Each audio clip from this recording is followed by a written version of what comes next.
حي على الفلاح.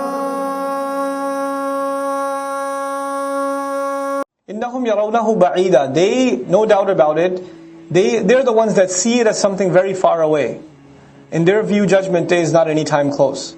وَنَرَاهُ قَرِيبًا. However, we see it near. This is actually a really cool show of perspective in the Quran. When a person is traveling on the road, how far ahead can they see? Over here in Texas, relatively further away. But back in the day when I used to live in New York, and you're traveling on the main highway, like you're traveling to Jersey or Maryland or something, on the turnpike, on this highway there's trees on both sides, right? You can only see so far ahead. You can't really see that much further ahead, right? Somebody traveling like that, their view is limited. Now somebody traveling by air, is their view further? Can they say further out? Yeah, the one traveling by road in the same direction can see much more limited, and the one looking from above can see much further. And actually the one from above can see ahead and behind too. They've got a view that's much more grand. Allah's view is like that of events. Our view of Judgment Day, when is it coming? We got a long way to go. But Allah's got this aerial view of time. He sees the entire scenery of time, the entire tapestry of time, all of history and all of the future all at once. So as far as He's concerned, He sees it very close. So it's a matter of perspective that's being talked about here. And of course Allah says, don't assume that it's that far. We see it as close. وَيَوْمَ تَكُونُ السَّمَاءُ كَالْمُهْلِ. The day on which the sky is going to look, or is going to be like molten oil or molten metal. Muhl is used when things are melted, and they're pouring out, they're oozing. وَتَكُونُ الْجِبَالُ كَالْعِهْنِ. And mountains are going to be like colored wool. Colored wool because it's flaky.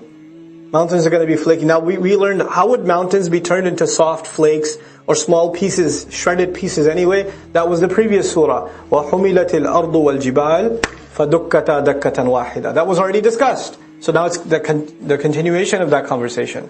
وَلَا يَسْأَلُ حَمِيمٌ حَمِيمًا. Not a single close friend. Hamim actually comes from himma, which is intense heat.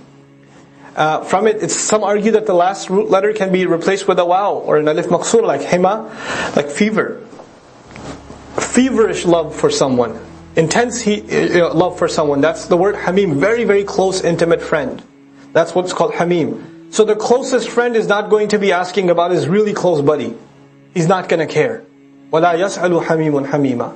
يُبَصَّرُونَهُم. Despite the fact that they will be shown very thoroughly to each other. Meaning your close friend is in your view and you're made to look at him and he's made to look at you. They'll be made to look at each other very thoroughly. He's still not asking about him. They still don't care about the other. It's not like out of sight, out of mind. You would think they didn't ask about their friend because they couldn't see him. But they're made to see them and they still don't ask about them. يَوَدُّ الْمُجْرِمُ. The criminal will on that day wish. لَوْ يَفْتَدِي. If only he could give ransom. Iftada yaftadi, like fidya. To give a fidya is iftida. To give a ransom. مِنْ عَذَابِ يَوْمِئِذٍ. From the punishment of that day. The criminal will wish that he can give ransom for the punishment of that day by exchanging himself with بِبَنِيهِ, with his children. He will say, take my children into hellfire, let me go. Don't hurt me. This is the opposite of what you would ever think in this world.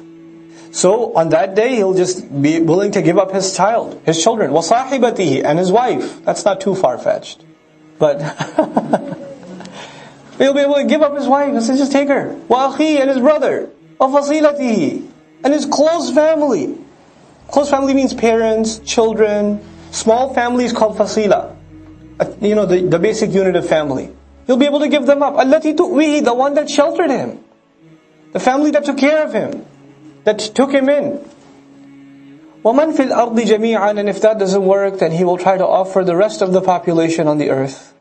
وَمَنْ فِي الْأَرْضِ جَمِيعًا. Whoever's on the earth altogether. ثُمَّ يُنْجِيهِ. Ya Allah, just save me. Just so that he could be rescued. Now Allah says, now the human being will be informed. What did he make a priority out of? And what did he put on the back burner? That's the translation I'll prefer here. بِمَا قَدَّمَ. What did he give priority to? What took taqdeem for him? What was priority number one? What took precedence? وَمَا أَخَّرَ. And what could wait? What were the things that you put on the back burner? The crime of the human being isn't necessarily that he doesn't do a good deed. The human being says, it can wait. I can do it later. The crime of the human being isn't necessarily that he doesn't leave sin. He says, I'll leave it later. Or, let me do what I want right now. I'll do that later. I have time. Taqdeem and ta'khir, not the grammar one. The one for life. Human beings will be thoroughly informed. What were your priorities? What did you put ahead? What came first for you? What came later for you? Bima qaddama wa akhar. The other meaning of qaddama wa akhar in Tafsir Juz Amma I mentioned also. Qaddama also means what you've sent forward. You've done deeds, you've done works, and every one of them are waiting for you. Our deeds are waiting for us. Kullu nafsin bima kasabat rahina. You've sent collateral over. You've sent deeds over for processing. And you're going to meet those deeds on Judgment Day. I don't meet my deeds now, I just do them now. I will meet them then. وَوَجَدُوا مَا عَمِلُوا حَاضِرًا. They're going to be standing face to face in front of their salats. If your salat was lousy, you'll be standing in front of a lousy salat, staring right at you. That's what it's going to be. If you were lying, cheating, backbiting, angry, arrogant, condescending, whatever you were, you'll be looking right at you in the face. And then you're going to say, Mali hadal kitab. That's the reality of it. Bima qaddama wa akhar. What did he make a priority out of? What did he put on the back burner? This is one of those life-transforming ayat. The human being will be thoroughly informed. This was your priority. This is what you spent time on. This is what you did with your free time. This is what you thought can wait. You had all these dreams. I want to memorize the Qur'an. What did you do for it? How many seasons of how many TV shows did you watch instead? That was a priority for you. Well, you wanted to memorize, but it can wait though. Inshallah, one day, when my heart is purified, then I shall start. Bima qaddama wa akhar. Balil insan. No. Yes, on that day the human being will be given thorough news, but it's not like the human being's blind now. Rather, the case is that the human being, ala nafsihi, against his own self, basira, is fully insightful. There is one person that knows so much about you, and nobody else knows about you. And besides Allah, and that's you. You have an insight into who you are, what your flaws are, what your limitations are, what your capabilities are, what your strengths are, what your weaknesses are, what opportunities you avail, what opportunities you get lazy about. You know that about yourself more than anybody else. And you and I decide to lie to ourselves.